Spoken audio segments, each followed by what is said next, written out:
patriarcas, apenas num capítulo. Então, eu vou começar a falar e depois eu vou ler alguns versículos. Não consigo ler tudo, porque são 60 versículos. O capítulo são 60 versículos. Então, hoje nós vamos estar falando sobre o diácono Estevão. Lembra que no estudo passado nós estudamos o capítulo 6 e lá nós observamos que durante a caminhada dos apóstolos, ao anunciar a palavra de Deus, o evangelho, eles perceberam que algumas viúvas começaram a reclamar que estavam sendo esquecidas na distribuição do pão, na distribuição diária da cesta. E essas viúvas eram mulheres gregas, né? Era da linhagem dos gregos helênicos, que a gente fala, e então elas estavam sendo esquecidas. E aí, então, Pedro, juntamente com os outros discípulos, fizeram uma reunião e disseram: nós não podemos deixar de anunciar a palavra de Deus para o qual fomos chamados para servir as mesas. Mas vocês podem escolher entre vocês 7 pessoas que sejam cheias do Espírito Santo, cheias de sabedoria, e pessoas que realmente tivessem um bom testemunho, um bom caráter. E Estevão é um desses diáconos. E dentre todos aqueles diáconos, Estevão vai se sobrepor aos demais no sentido de ter um dom muito especial, que era o dom de ensinar. E ele era uma pessoa muito sábia. E a Bíblia diz também que ele era cheio do Espírito Santo, cheio do poder do Espírito Santo. Então, ele sobrepunha a todas as outras pessoas no ensino da palavra. E ele ganhava a todos os líderes judeus nas discussões, pela sabedoria que ele tinha e pelo conhecimento que ele tinha das Escrituras do Antigo Testamento. E ele tinha conhecimento e ele tinha uma vida pautada pela presença de Deus, pela palavra de Deus, e era uma pessoa que fazia muitos sinais, muitos milagres. Ele não só pregava, ensinava, mas ele também curava muitas pessoas. E ele, por ser uma pessoa muito sábia e uma pessoa muito ungida por Deus e por ganhar tantas vezes as discussões, Estevão tinha uma característica: ele atraía as pessoas, assim como ele atraía, ele repelia, porque tinha aquelas pessoas que gostavam de ouvir o Estevão pregar, e tinha aquela liderança que não queria mudança e que não gostavam de Estevão. Então, o que acontece?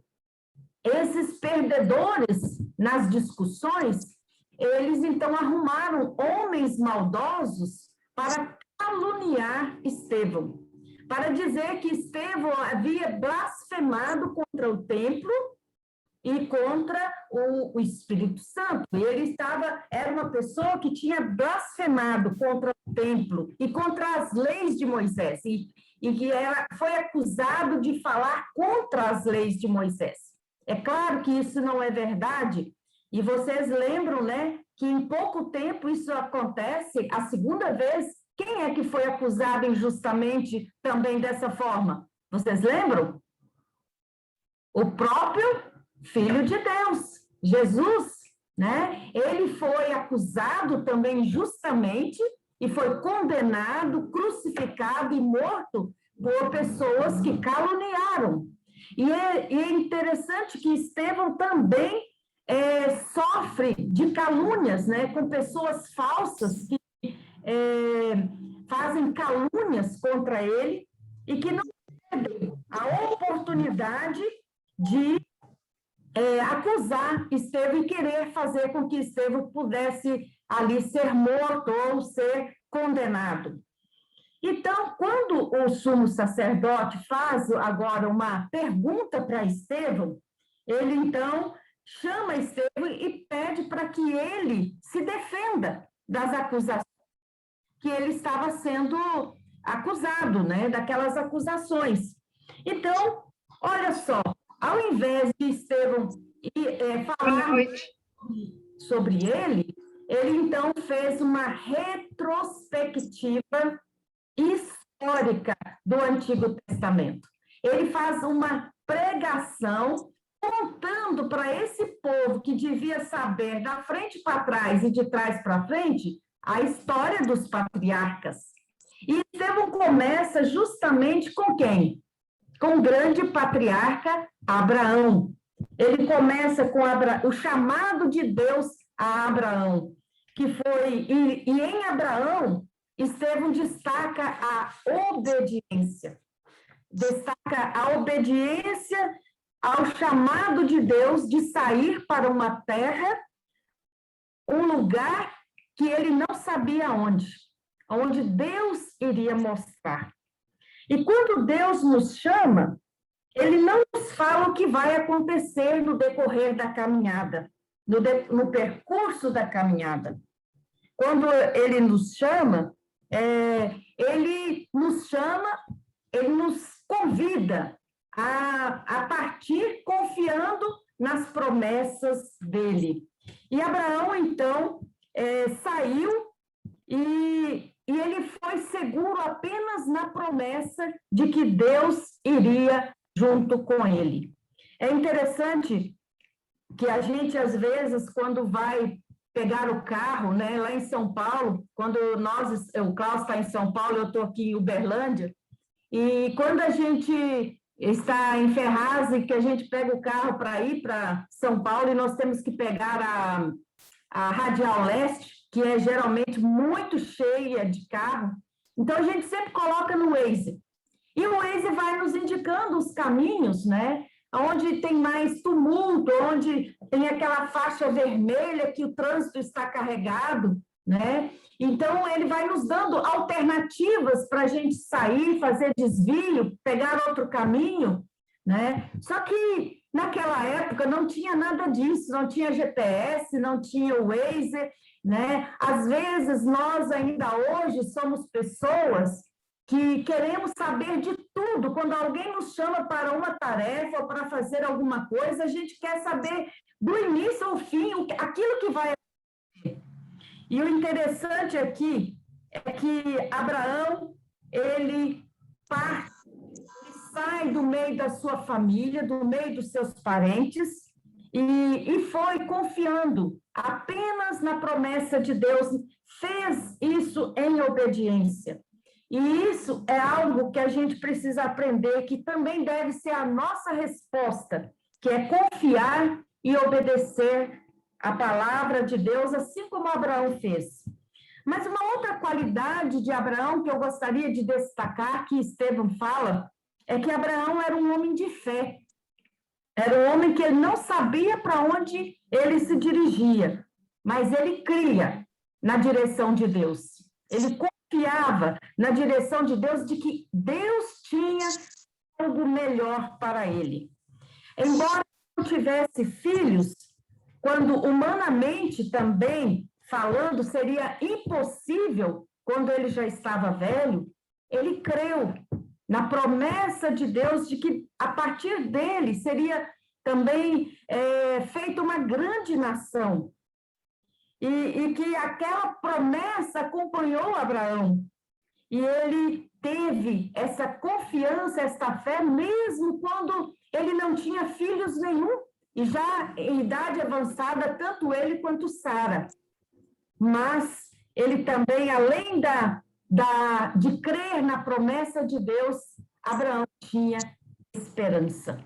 Olha que coisa bonita. Ele tinha, Abraão, uma qualidade, obediência, ele partiu em obediência à palavra de Deus, ele era de fé, e ele era um homem que cria, né, nas promessas de Deus, um homem que tinha esperança. Esperança que a partir dele seria feita uma grande nação, esperança de abrir o canal, porque uma terra que ele não pôde que não dá para abrir na hora, você tem que medicar, esperar.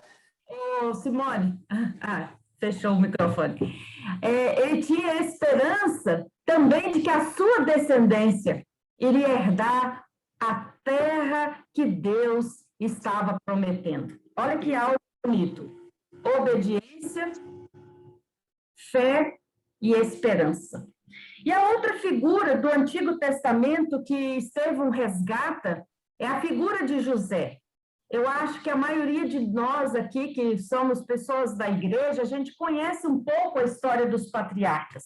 A gente sabe da história de Abraão, a gente sabe que Abraão teve Isaque, sabe que Isaque teve Jacó e Esaú, mas que a descendência das 12 tribos de Israel vem a partir de quem? A partir de Jacó, né? E dentro agora de Jacó, Jacó teve 12 filhos. E Deus, né? Quem é que é escolhido aqui, né? Que passa por uma prova muito grande é José, um dos filhos mais novos, de Jacó era José. E aí eu gostaria de destacar uma coisa. José era uma pessoa que ele tinha tudo para ser uma pessoa amargurada. Uma pessoa amargurada, azeda, né? Naquele sentido assim, porque ele sofreu dos irmãos uma das piores coisas, né? Quem é psicóloga, a Silvia aí é psicóloga, e outras pessoas sabem, né? A rejeição, quando você se sente rejeitado, né? Pela sua família e aqui pelos seus irmãos, que não só o rejeita, mas vende como escravo. E ele, como escravo no Egito, ele passa por muitos perrengues. Ele trabalha na casa de Potifar, ele é injustamente acusado de querer ficar com a mulher de Potifar, coisa que não era verdade.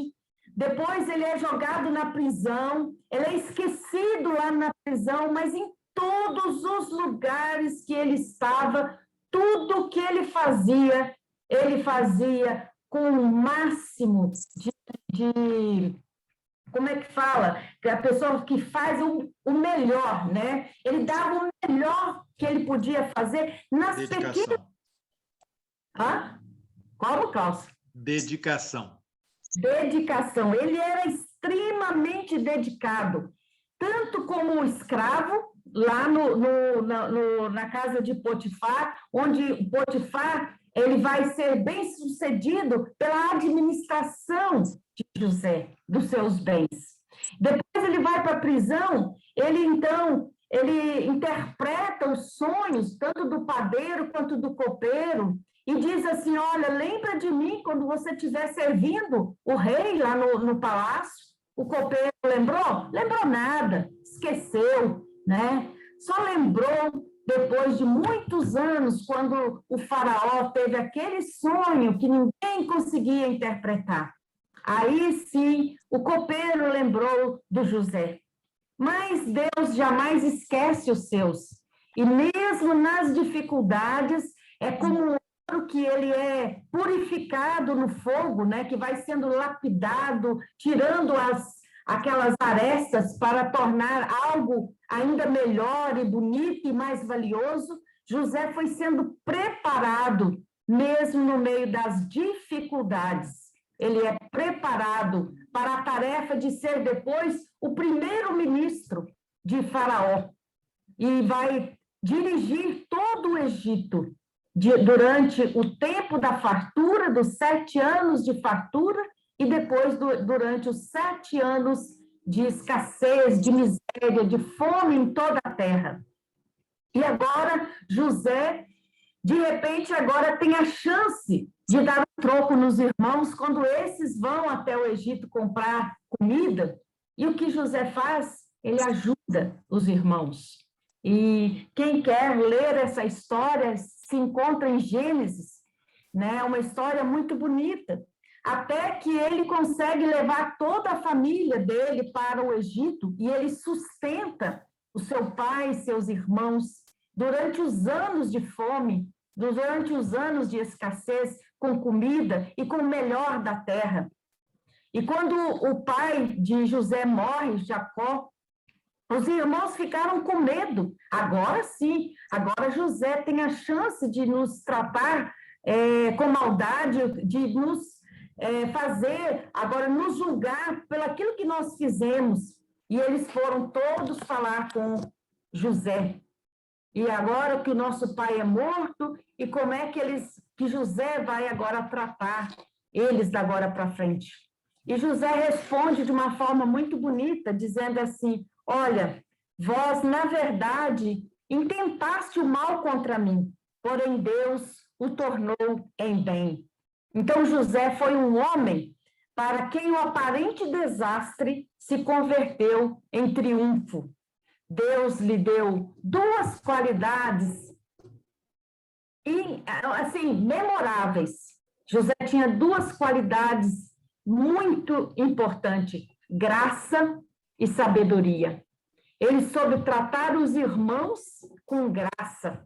E não só os irmãos, ele tratou todas as pessoas com quem ele trabalhou, como escravo e depois como primeiro-ministro, com graça e com sabedoria. Ele tinha uma sabedoria que não era só humana, era uma sabedoria vinda de Deus, uma sabedoria ungida pelo Espírito Santo. E ele fazia todas as tarefas com muita dedicação e com muito esmero. Hoje eu estava conversando com a minha cunhada, Marlise, e eu achei muito interessante ela falando de uma pessoa que faz bolos na igreja dela, e que um dia ela fez uma entrevista, né, esses dias, com essa pessoa que é membro da sua igreja, e ela disse assim, que essa mulher disse assim: olha, tudo que eu faço, os bolos que eu faço, eu compro o melhor produto. Aquilo que eu faço do melhor, porque eu faço como se eu estivesse fazendo para Deus. Tudo que eu faço, esses bolos, toda essa forma que eu trabalho, eu faço como se eu estivesse fazendo para Deus. E ela estava dizendo como que os bolos dela são gostosos, são bons, né? Esses dias mesmo minha filha comprou para dar para duas amigas dela. E então eu achei muito bonito, né? Quando alguém que está trabalhando, que está fazendo algo simples, mas fala assim: eu estou fazendo como se eu estivesse fazendo para Deus. Ou a pessoa que está limpando a igreja, eu estou limpando o templo, a casa de Deus, algo simples, mas ao mesmo tempo tão importante, tão especial. Então, José tinha a graça e sabedoria. E, em essência, a sabedoria, ela é a capacidade de ter uma perspectiva de longo alcance, de ver as coisas como Deus a vê. Eu acho que José nos ensina muito, né? Ver as coisas como Deus a vê. A gente precisa pedir muito, muito a direção de Deus, porque nós temos aquele lado nosso humano que a gente quer ver sempre as coisas do nosso lado, né? Da nossa visão, que nos beneficia, que não fez de acordo com aquilo que eu queria, né? Mas ver as coisas como elas são, da perspectiva de Deus, é muito diferente. E um outro personagem da Bíblia que Estevão traz na sua defesa é Moisés. Esse era bem conhecido pela liderança judaica. Moisés estava por cima de tudo e de todos os homens que tinham obedecido o mandato de Deus. Ele era literalmente um homem que tinha deixado um reino para responder ao chamado de Deus para ser o condutor do povo no Egito, do Egito à terra prometida. E todo o povo sabia disso, sabia das leis que Deus havia dado a Moisés no Monte Sinai.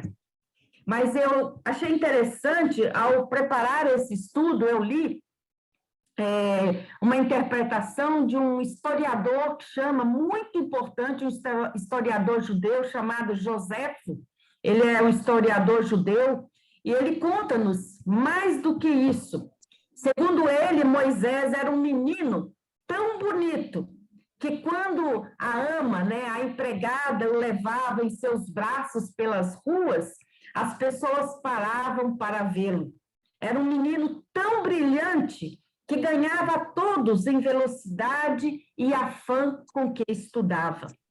E até tem uma lenda que conta que um dia a filha de Faraó foi até o Faraó e pediu que ele fizesse de Moisés o seu rei, o seu sucessor. E então o pai da princesa estava até meio pensando em colocar Moisés como o seu sucessor. E conta a lenda que ele colocou então a sua coroa na cabeça de Moisés. Mas Moisés não quis a coroa, pegou a coroa e jogou-a no chão. E aí um dos sábios que estava perto, que viu aquela cena, disse para o rei na hora: mata esse menino, porque ele vai trazer grandes desastres para o reino. Mas aí a filha de Faraó pegou o Moisés, carregou nos braços e persuadiu o pai para que não matasse o seu filho. E aí a gente sabe o que realmente aconteceu, né? Moisés deixa um reino, né, para ser o condutor do povo de Israel no Egito. E a gente sabe, né, que Moisés tinha, na liderança judaica, era um personagem muito vivo, né, e muito respeitado, onde eles receberam as leis de Deus, foi aquele que recebeu as leis de Deus, aquele que guiou o povo durante o deserto, 40 anos. O povo, Moisés havia escrito os 5 primeiros livros da lei, né, aquele que recebeu de Deus, né, os mandamentos. Então, era alguém a quem o povo realmente, a liderança judaica, ouvia. E então, Estevão traz essa figura, mas fala que o povo de Israel também rejeitou a liderança de Moisés.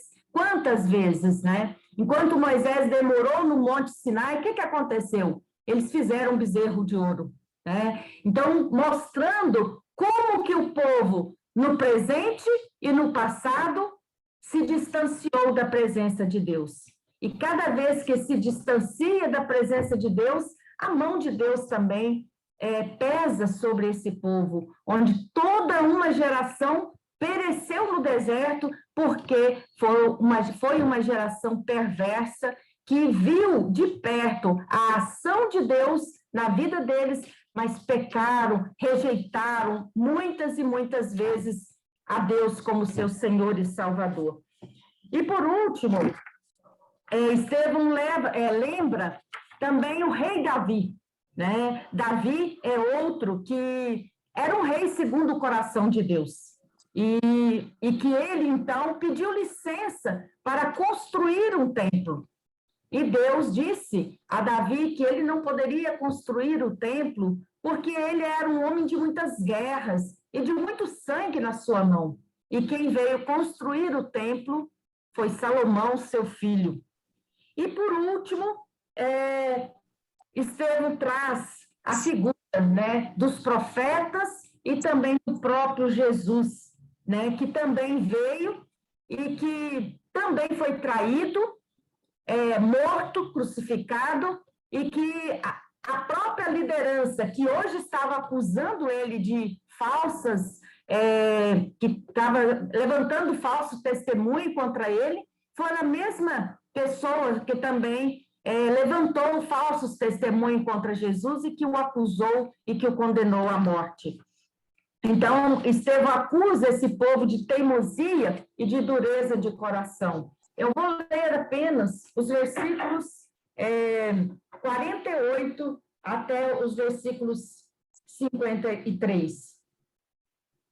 Quando ele fala, né, de que Davi, né, Salomão constrói o templo, mas ele fala o seguinte, que o céu, né? O céu é o trono de Deus, o céu é o meu trono, diz o Senhor, e a terra é o estrado onde descansam os meus pés. Que tipo de casa vocês poderiam construir para mim?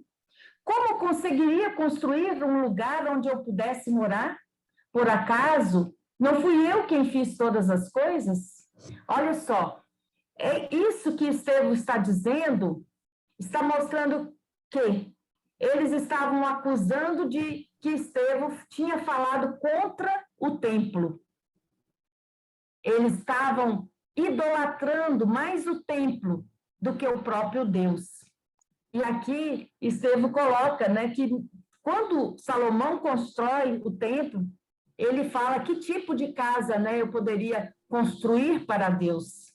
Se o céu é o trono de Deus, né, e a terra o estrado dos seus pés. E Estevão continua, como vocês são teimosos, como são duros de coração e surdos para ouvir a mensagem de Deus. Vocês sempre têm rejeitado o Espírito Santo como seus antepassados.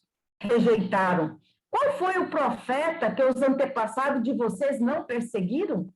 Eles mataram os mensageiros de Deus, que no passado anunciaram a vinda do bom servo, e agora vocês traíram e o mataram. Vocês receberam a lei de Deus por meio de anjos e não têm obedecido a essa lei. Veja só. Deixa eu tomar uma água. Aqui, quando o Estevão termina de falar essas coisas, essa liderança, esse povo que estava ali no Sinédrio, sacerdotes, sumos sacerdotes, eles começaram a ficar com os dentes trincados e rilhados, como raivosos, como cachorros, não é mesmo? E eles ficaram de uma forma tão incontroladas que eles nem cumpriram a lei da forma como era a questão do julgamento. Eles já decidiram, né, linchar Estevão, matar Estevão, arrastaram Estevão para fora da cidade e ali para matar Estevão. Eles não quiseram mais ouvir mais nada. E é interessante que, ao invés de tudo isso, Estevão não se preocupa com a sua própria vida. E o que eu acho bonito é que, quando eles olham para Estevão, eles veem que ele tem um rosto de anjo, né? E ele tem um rosto de anjo. E, nesse momento, então, ele olha para o céu e fala assim, que ele vê o céu aberto, né? E a glória de Deus invadindo todo aquele ambiente. E ele viu o próprio Cristo à direita do Pai. E levaram Estevão para fora da cidade e o apedrejaram, deixando eles as capas daqueles que o apedrejaram aos pés de um jovem chamado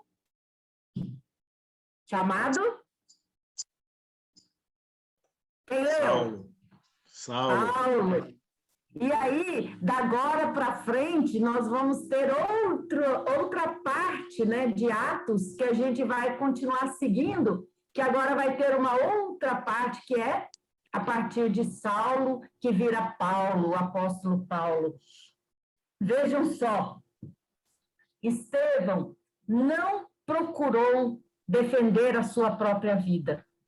Ele, ao invés de preocupar em defender, em preservar a sua vida, não. Ele entregou.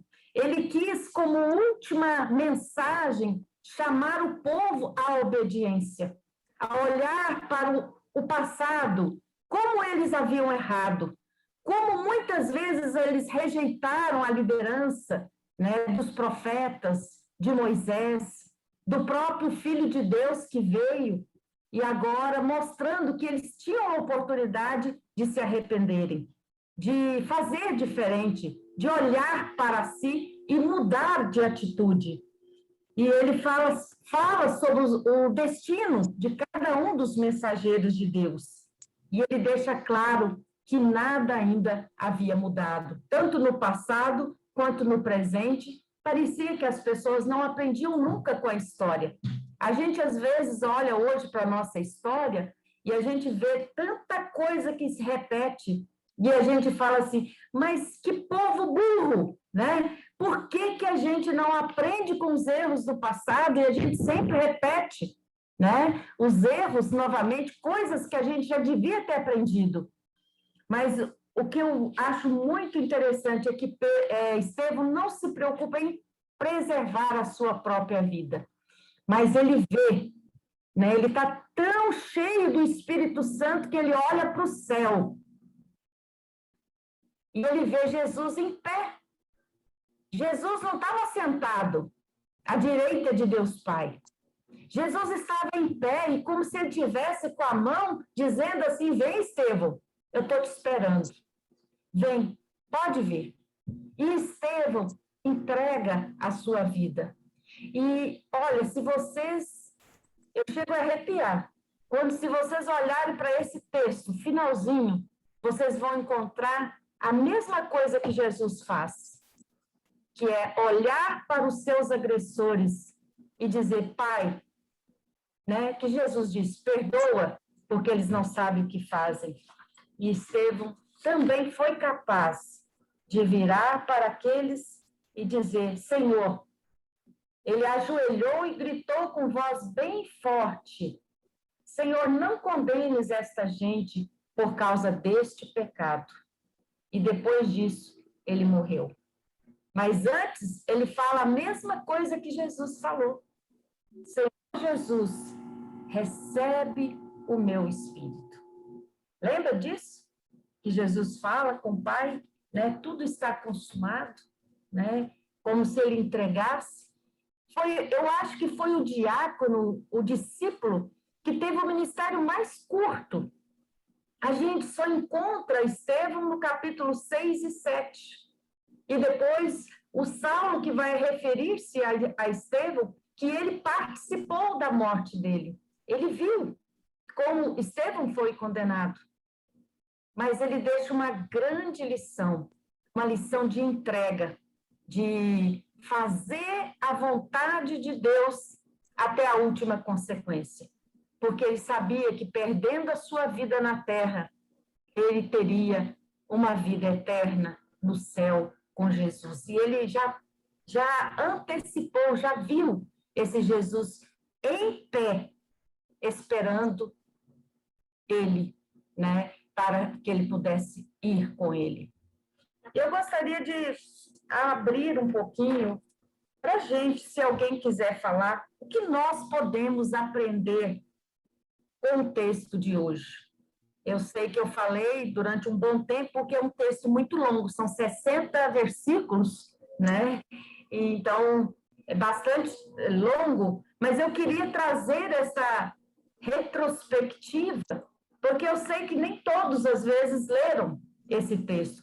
Mas quem não leu, leia, porque é um resumo muito bom de toda a história do Antigo Testamento dos patriarcas. E eu acho que nós podemos aprender muito com ela. Então, o que nós podemos aprender com esse texto para nós hoje?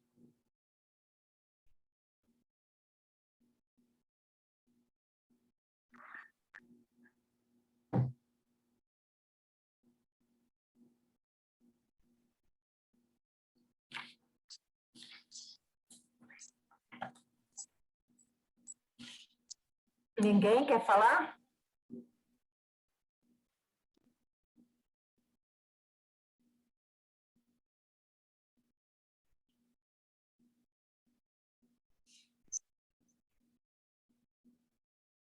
A Noemi, a principal, eu sou Lurdinha, tá? Estou participando aí junto com vocês. As boas-vindas, gente. A Lurdinha é a mãe do meu genro. Eu estou na casa dela, estou aqui num quarto aqui na casa dela e eu convidei ela para participar hoje.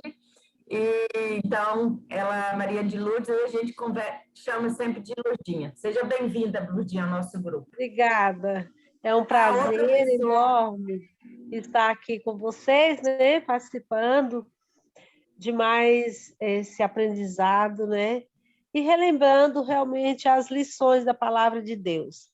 Eu creio que a lição mais importante, né, para a nossa vida prática é essa que você colocou no início, né? A obediência, a fé, a esperança, independente das circunstâncias, né?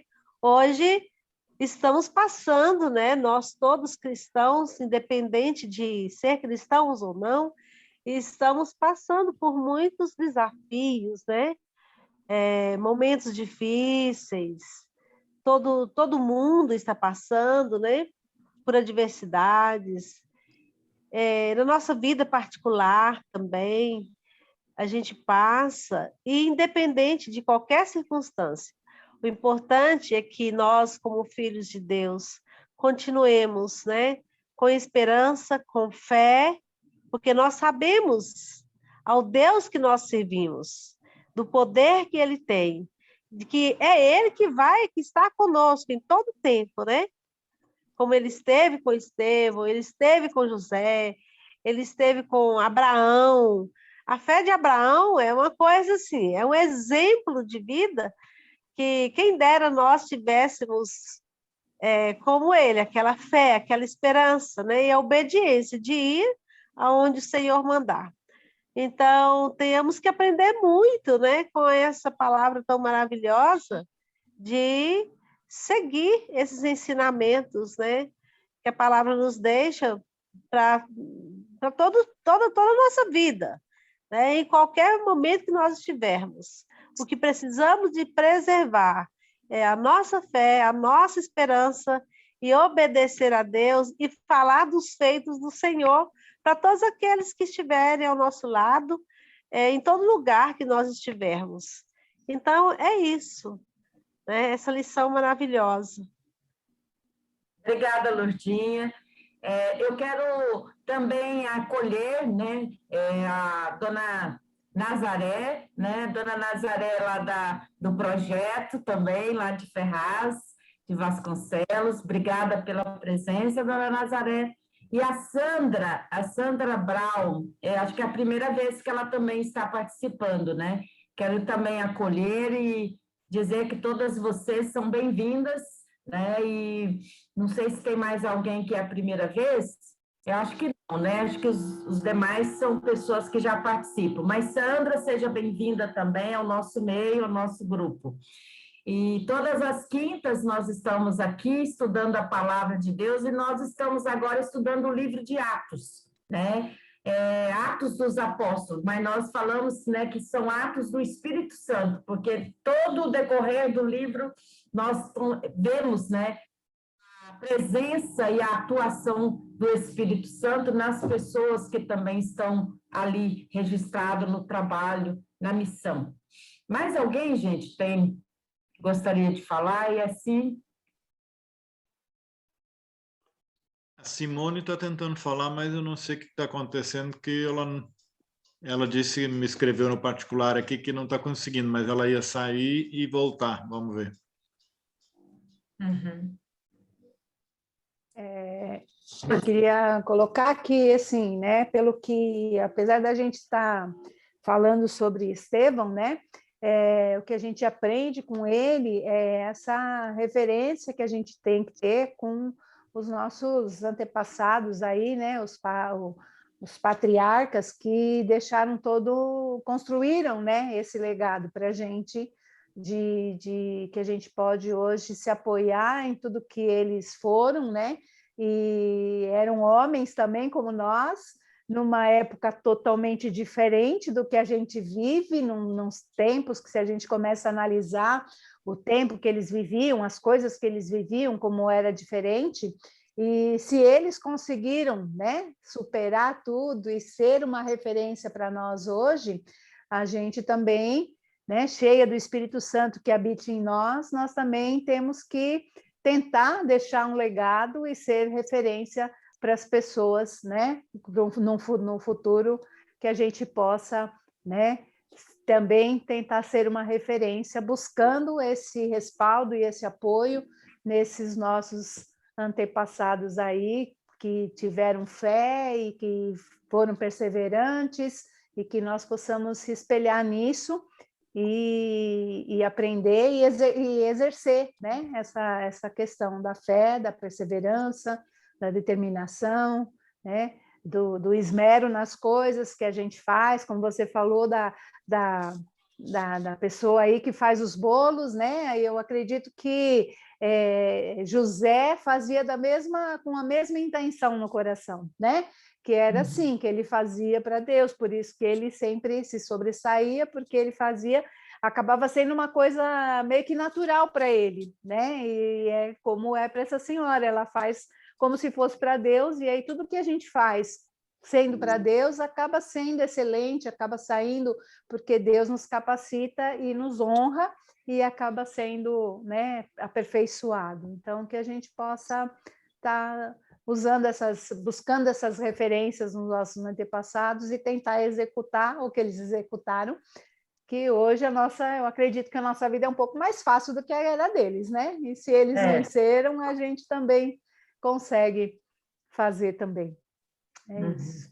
Muito boa colocação também, tanto a da Lourdia quanto a sua, muito boa, né? A gente destacar, né, a questão da obediência, da fé, da esperança, de aprender com os patriarcas, aprender com a história, né? Que a gente não precisa repetir erros, né? Eu falo sempre que meu pai sempre ensinou que quando a gente vê uma situação ruim acontecendo com o vizinho, meu pai sempre dizia, bota a sua barba de molho, né? Para que não aconteça com você. Às vezes uma coisa ruim, né? A gente não precisa só errando, mas a gente pode aprender com aquilo que é certo, né? E às vezes com erros de outras pessoas, aquilo que não deu certo, então eu não vou fazer, né? Então e a história bíblica está aí para também nos ensinar, né? Eu creio que todo esse apanhado, essa retrospectiva que Estevão fez, era para levar o povo, né? Mostrando a bondade de Deus, denunciar a desobediência e falar sobre também aquilo que era a vontade de Deus, né? Fala, Klaus. Acho também interessante, se a gente olha, você falou que Estevão aparece no capítulo 6 e 7. E ele só aparece no finalzinho do 6, que é um capítulo um pouco mais curto, mas é a questão do testemunho. E testemunho num momento difícil, porque fácil é testemunhar a Deus quando tudo dá certo. Mas o Estevão é escolhido e logo já tem pessoas que vão contra ele, e já é preso, e ele poderia tranquilamente desistir de tudo isso, né? Mas não. Alguém que está cheio do Espírito Santo também testemunha com coragem a sua fé em Jesus Cristo, e é o que o Estevão faz, né? E vai até as últimas consequências. E também acho assim muito, mas muito marcante o que você trouxe no final da vida do Estevão. Ele ser capaz de falar uma das frases mais difíceis do mundo, né? Para Deus não levar em conta aquilo que estavam fazendo com ele. Assim, ele aprendeu isso com Jesus Cristo, obviamente, né? Mas ele também teve coragem de dizer isso. Isso deve ter tocado profundamente aquelas lideranças que estavam raivosas, como você disse, né? Com os dentes assim como cachorro rosnando. Aquilo deve ter tocado o coração de muitos daqueles, né? Talvez não tenha tocado o coração de todos, mas o testemunho do Estevão é uma coisa que me chama a atenção, a coragem do testemunho. Simone, você agora consegue falar?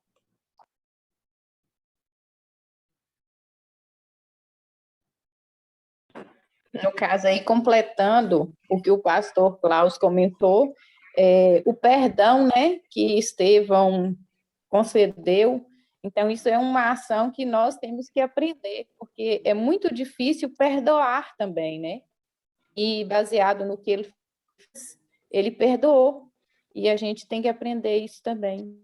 As pessoas que nos fazem o mal. É difícil, mas a gente tem que ser persistente, insistir, né, em conceder o perdão àqueles que nos ofendem. Muito boa, Sandra. Eu acho que realmente não é fácil. O perdão, eu falo que ele é divino, né? Ele é de Deus, e a gente só perdoa porque Deus nos perdoa primeiro, né? E a gente só é capaz de perdoar também com a ajuda de Deus, né? A aprender a perdoar e ser capaz de perdoar. E eu acho que isso é muito importante mesmo. A gente acaba aprendendo, às vezes, por tão pouca coisa, a gente quer revidar, né, aquilo que o outro faz. E aprender a perdoar, a não ficar remoendo aquilo toda a vida, né? Isso traz para nós, né? Porque os mais beneficiados somos nós mesmos, porque a amargura, ela traz doenças, né? Muitas doenças. Com certeza. E para a alma, né? Eu tenho um amigo que ele sempre brinca quando encontra comigo, e ele lembra do que eu falo, né? Eu falo que a falta de perdão, a amargura é o veneno, né? Que você quer desejar para o outro, mas quem gera é você. Com certeza, é isso aí. Quando você não perdoa, o veneno fica com você e não com o outro. Então, perdoar é deixar ir, né? É desejar o bem para o outro, mesmo que ele não aceite, mesmo que ele continue com raiva, né? Mas você tirou aquilo, entregou para Deus e já acabou. Então, isso é muito importante. Fala, Simone. Não, boa noite. Hoje só estou me deleitando, só aprendendo. Tá uma delícia. Bom, gente, nós estamos então chegando ao final do nosso estudo. Eu quero agradecer a todos, né, que permaneceram, que estiveram aqui presentes conosco nesta noite. Eu gostaria de colocar, né, aqui também, para a gente estar orando agora neste final, pedir que Simone ore, né, e nós vamos lembrar aqui, eu gostaria de lembrar algumas pessoas. Uma é a Elisté, do nosso grupo, que ela perdeu a mãe na semana passada. Então, orar para que Deus a console, juntamente com a sua família. Eu continuo pedindo que orem também pelo meu pai. Agora eu estou levando minha mãe também ao médico. Hoje eu levei, né? E ela tem que fazer alguns exames. Ela não está querendo, mas eu tenho que ir meio que com força para ver se ela faz as coisas. E a gente orar, né? Uns pelos outros. Eu acho que nós precisamos desse momento de oração. E se alguém também quiser colocar algum pedido, nós temos o nosso grupo de oração toda terça-feira, mas também a gente pode fazer aqui no momento final também, colocar diante de Deus. Se alguém tiver um ou outro pedido, pode fazer agora, e a gente vai estar encerrando com uma oração. Depois o Klaus dá a bênção, tá, Klaus? Sim, Simone vai orar. Simone, acabei de ver a mensagem aqui da Marli, que sempre participa aqui conosco. Ela não pôde participar, não está bem com saúde, pegou Covid e pede para ser acrescentada nas orações. Tá bom. Vamos orar, então. Querido Deus e bondoso Pai, obrigada, Senhor, por poder aprender mais da Tua palavra, Senhor, e que possamos, ó Deus, no dia de hoje, nos dias atuais também, sermos pessoas, ó Deus, exemplos de fé e de bondade e de testemunho, ó Deus, que sirva ao Senhor de coração, ó Pai, de verdade. Querido Deus, quero colocar diante do Senhor, ó Deus, a Elisté, a família, ó Deus, enlutada, que o Teu Santo Espírito possa estar, ó Pai, consolando, que o Seu Santo Espírito possa estar abraçando, ó Pai, nesses momentos de dor e de sofrimento. Também quero colocar diante do Senhor, ó Pai, a nossa querida irmã, que está com Covid, Pai. Pai, peço ao Senhor que esteja fortalecendo o seu corpo, o seu pulmão, ó Deus, que o Senhor possa estar ajudando na sua recuperação, que ela passe por esses momentos, ó Deus, e seja vitoriosa no nome de Jesus. E também o pai da Noemi, também a mãe, e todas as pessoas, ó Deus, que estão passando por processos de cirurgia, de tratamento, Senhor, que o Senhor possa estar ajudando, ó Pai, nesses momentos, ó Pai, tão complicados. Querido Deus, e cada pessoa que está aqui representada, ó Pai, eu peço a tua proteção, que o Senhor guarde, livre e proteja de todo e qualquer mal, ó Pai. Em nome de Jesus, nós oramos e já te agradecemos pela tua companhia, Deus, pela tua presença, pela tua palavra, porque o Senhor é conosco sempre em todos os momentos da nossa vida. Nós te louvamos e agradecemos por isso. Amém. Amém. Amém. E que a graça do Pai, o amor do Filho e a comunhão do Espírito Santo seja com cada uma e com cada um de vocês e com todos os nossos familiares, hoje e sempre. Amém. Amém. Noemi, posso passar um videozinho só para descontrair um pouco? Principalmente a turma aí de Teoflotone, que quando abaixa de 25 graus não quer mais tomar banho. Quem falou isso? Nossa, tá frio mesmo, hein? Tá.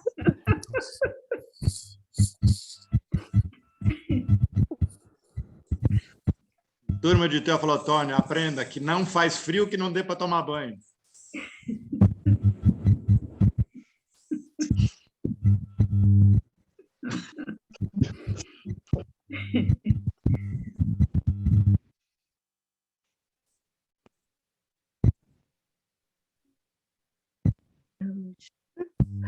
Ai, é bem isso mesmo.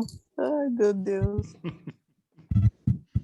Então não tem mais desculpa, viu, gente? Todo mundo tomar banho hoje. Ah, uma fotografia. Vamos lá, todo mundo aparecer aí. Vamos todo mundo aparecer aí rapidinho. Falta Paulo de Norá, falta Cristina, falta a Rose.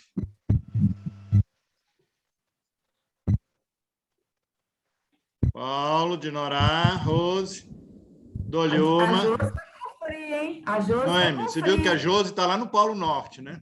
Eu tô vendo. 1, 2, e sorrindo. Muito bem. Gente, uma boa noite para todos, um bom final de semana. Muito, muito, muito obrigada. Eu esqueci, nós temos que orar também pela Cíntia, né? Lá de Teoflotone, que perdeu o filho. Nós já oramos na terça-feira, viu, Grace? Mas estamos orando também por ela.